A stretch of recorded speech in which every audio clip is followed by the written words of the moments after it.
Hi guys and welcome to today's video. तो आज के हमारे वीडियो में हम बात करेंगे लार्ज कैप फंड्स के बारे में। और हमारे दूसरे म्यूचुअल फंड वीडियोस की तरह ही इस वीडियो में भी हम एक कंप्लीट एक्सरसाइज करेंगे जहां पर हम लार्ज कैप यूनिवर्स में जितने भी फंड्स लिस्टेड हैं उनमें से फिल्टर आउट करके टॉप 5 फंड्स को फाइंड आउट करेंगे। और इस पूरी एक्सरसाइज का बेस्ट पार्ट ये रहेगा कि बिकॉज इन सारे फिल्ट्रेशन के प्रोसेस में हम डिफरेंट पैरामीटर्स का यूज करेंगे, तो at the end of this video आप ये खुद डिसाइड कर पाओगे कि आपके इन्वेस्टमेंट स्टाइल और रिस्क एपिटाइट के अकॉर्डिंग आपके लिए कौन से लार्ज कैप फंड्स बेस्ट रहेंगे। But before you move forward, two things you need to remember. सबसे पहले, equity as an asset class आपको किसी भी अदर एसेट क्लास से ज्यादा रिस्की देखने को मिलते हैं। एंड इवन इफ अगर आप लार्ज कैप फंड्स में भी इन्वेस्ट कर रहे हो, स्टिल आपको इसके केस में भी आपका investment horizon at least 3 to 4 years का तो रखना ही है। और सेकंडली, इस पूरे ही वीडियो में जिन भी म्यूचुअल फंड्स का हम नाम लेंगे उसको हम केवल एक रेफरेंस के लिए यूज कर रहे हैं, तो इसीलिए प्लीज उनको किसी भी तरह की बाइंग या सेलिंग रिकमेंडेशन मत समझिएगा। And also a small request, please इस वीडियो को लाइक करके चैनल को सब्सक्राइब कर दीजिएगा and please press that bell icon, जिससे इस तरीके के वीडियोस की नोटिफिकेशन आपको सबसे पहले मिल जाए। एंड ऑल्सो कमेंट बॉक्स में बताइए कि आप अपने पोर्टफोलियोज में लार्ज कैप्स का एलोकेशन कितने परसेंट रखना चाहते हो। Is it between 10 to 30%, is it between 30 to 60%, और इज इट मोर देन 60%। तो देखिए, सबसे पहले आप लार्ज कैप फंड्स का बेसिक फंडामेंटल समझ लीजिए। ये फंड्स आपका पैसा ऐसी कंपनीज में इन्वेस्ट करते हैं जो कि इंडिया की टॉप 100 कंपनीज होती हैं according to their market cap. और बिकॉज ये साइज में काफ़ी ज़्यादा बड़ी होती है और इनका बिजनेस मॉडल प्रूवन होता है, तो इनके केस में आपके फंड में आपको एक स्टेबिलिटी देखने को मिलती है। और रिटर्न्स के मामले में इधर आपको कोई एक्स्ट्रा ऑर्डनरी 15-20% के रिटर्न्स देखने को नहीं मिलेंगे, बल्कि एक stable 12 to 13% per annum returns मिलेंगे। पर वो जो रिटर्न्स होंगे वो स्टेबल और सिक्योर्ड रिटर्न्स होंगे as compare to other categories. देखिए, लार्ज कैप्स में भी दो कैटेगरी के इन्वेस्टर्स आते हैं। सबसे पहले ऐसे इन्वेस्टर्स जो कि एज वाइज थोड़े ज़्यादा हायर ब्रैकेट में बिलोंग करते हैं, और उनके केस में वो equity as an asset class में तो इन्वेस्ट करना चाहते हैं, बट वो मिड कैप या स्मॉल कैप जितना हायर रिस्क नहीं लेना चाहते, और वो एक 12 to 13% पर एनम के रिटर्न से खुश हैं। और उनका प्रायोरिटी ये है कि अपने इक्विटी पोर्टफोलियो में ज़्यादा से ज़्यादा वो रिस्क को अवॉइड कर पाएं। अब इसके बाद सेकंड कैटेगरी आती है ऐसे इन्वेस्टर्स की जो कि अपनी 20s या फिर 30s में होते हैं, और जो कि पहली कैटेगरी के इन्वेस्टर्स के कंपेरिजन में ज़्यादा रिस्क ले सकते हैं, और इनका फोकस होता है कि थोड़ा एक्स्ट्रा रिटर्न जनरेट कर पाएं।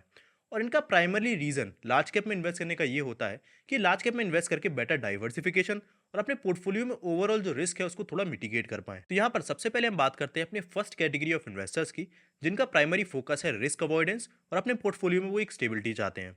तो इनके केस में मैं आपको बोलूंगा that rather than choosing large cap funds, you should go with index funds like Nifty 50 index funds.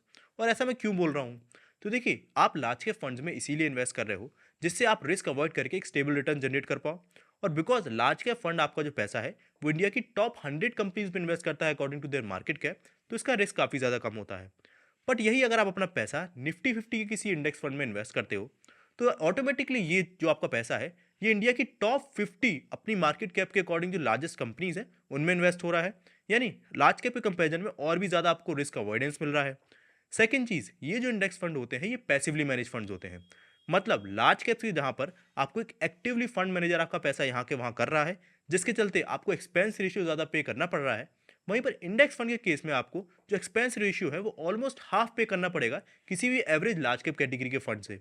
और थर्डली अगर आप देखो तो डेटा खुद ये बोलता है कि इन द लॉन्ग रन 63% ऐसे इक्विटी फंड्स होते हैं जो कि रिटर्न्स के मामले में अपने बेंचमार्क को भी बीट नहीं कर पाते। Then why should we choose a fund where there is only 37% chances कि वो फंड अपने इंडेक्स को आउट परफॉर्म करेगा, और उस फंड के लिए आप ज्यादा एक्सपेंस रेशियो भी पे करो। अब इंडेक्स फंड में इन्वेस्ट करने के लिए आप डायरेक्टली धन के प्लेटफॉर्म पर जाके निफ्टी 50 इंडेक्स फंड सर्च कर सकते हो और किसी भी एक अच्छे एयूएम वाले फंड में इन्वेस्ट कर सकते हो।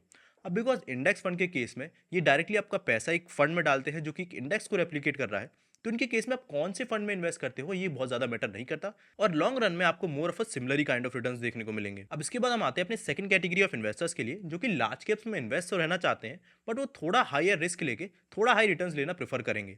तो उनके केस में आपको सजेस्ट करूंगा that you should go with large and mid cap funds, जहां पर ये जो फंड्स है ये आपका पैसा 35 to 65% एलोकेट करेंगे लार्ज और मिड कैप कंपनीज में।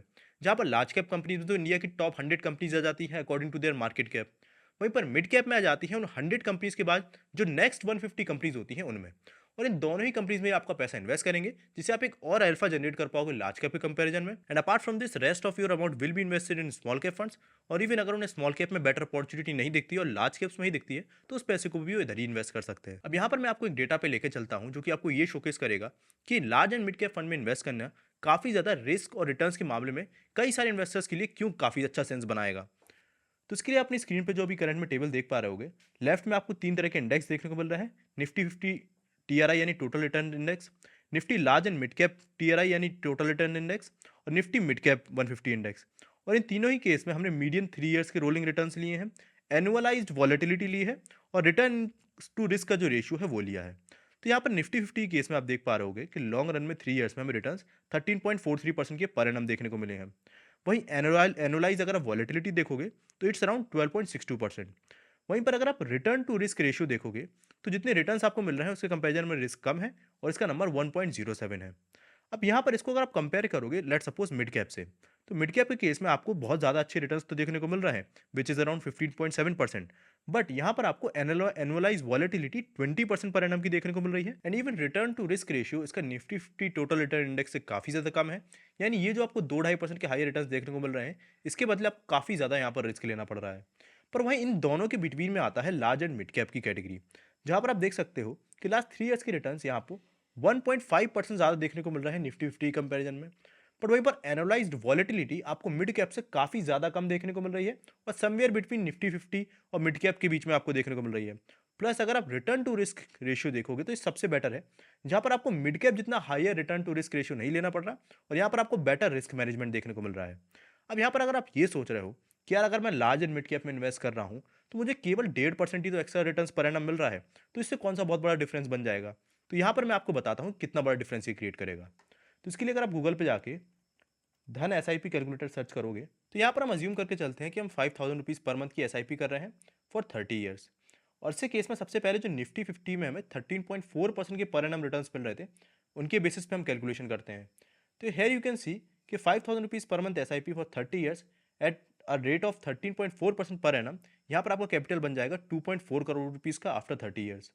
पर वहीं अगर आप इस पूरे इंटरेस्ट को, ये जो आपको मिल रहा है या फिर जो रिटर्न्स जो आपको मिल रहे हैं, इनको आप 13.4% से बढ़ा के 14.9% कर देते हो लार्ज एंड मिड कैप की कैटेगरी के बराबर, तो यही आपके जो डिफरेंस आ जाएगा कैपिटल में वो 1 करोड़ से भी ज़्यादा का आ जाएगा। एंड दिस क्लियरली शोज कि आपके केस में केवल अगर आप 1.5% रिटर्न्स बढ़ाते हो इन द लॉन्ग रन, तो वो कितना बड़ा डिफरेंस आपके लिए क्रिएट कर सकता है। नाउ विद दिस हम आते हैं अपने अगले स्टेप पे, जहाँ पर हम large and mid cap category के जो फंड्स हैं उनमें से टॉप 5 फंड्स को शॉर्टलिस्ट करेंगे।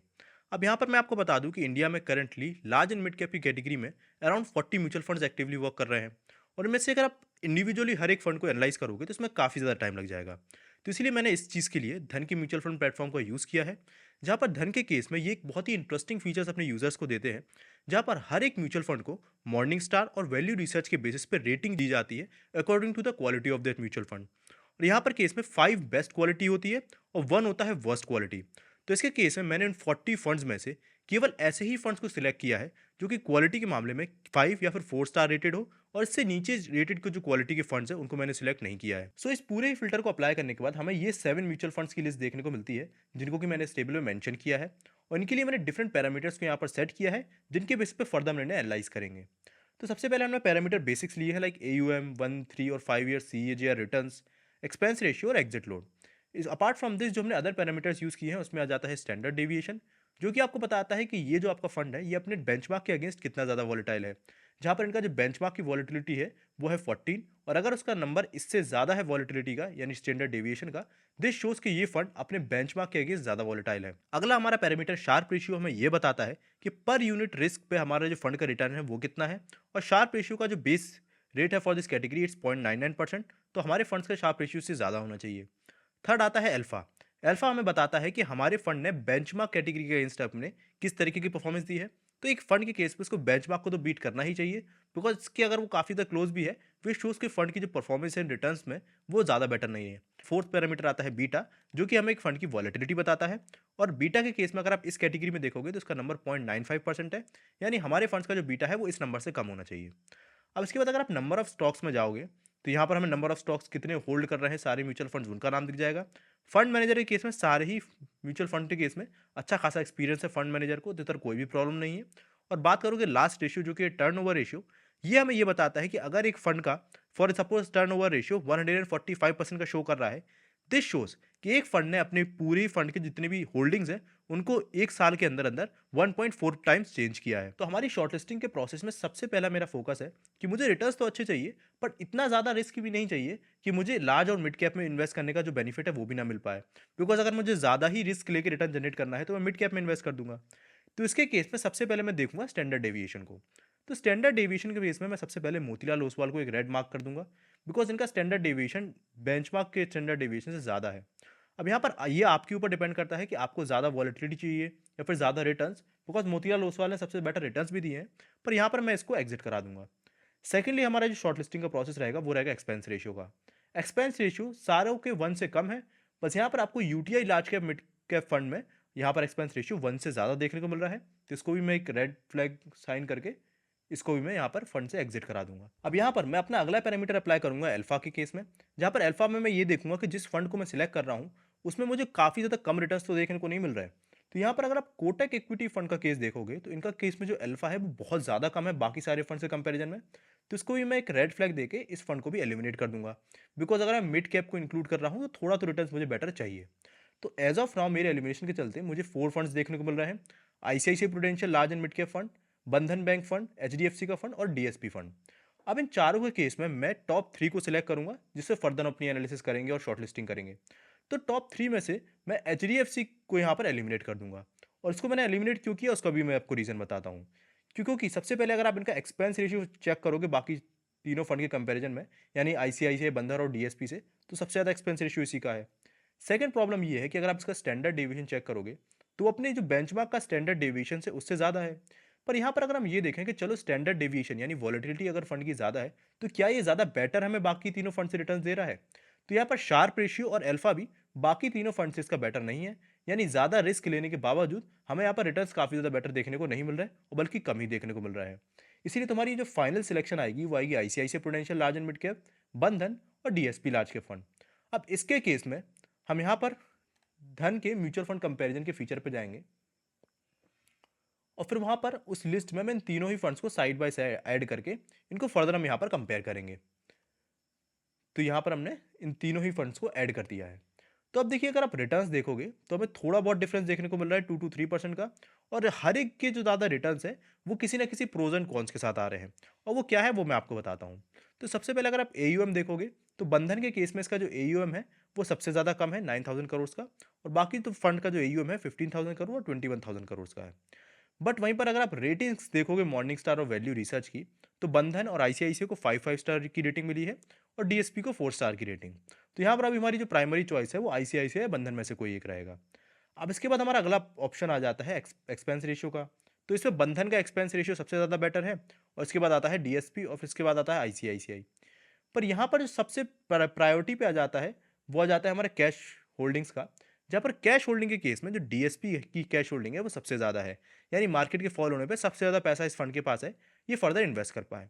तो देखिए, यहाँ पर ये चीज़ कंप्लीटली डिपेंड करेगी कि आप किस तरीके के इन्वेस्टर हो।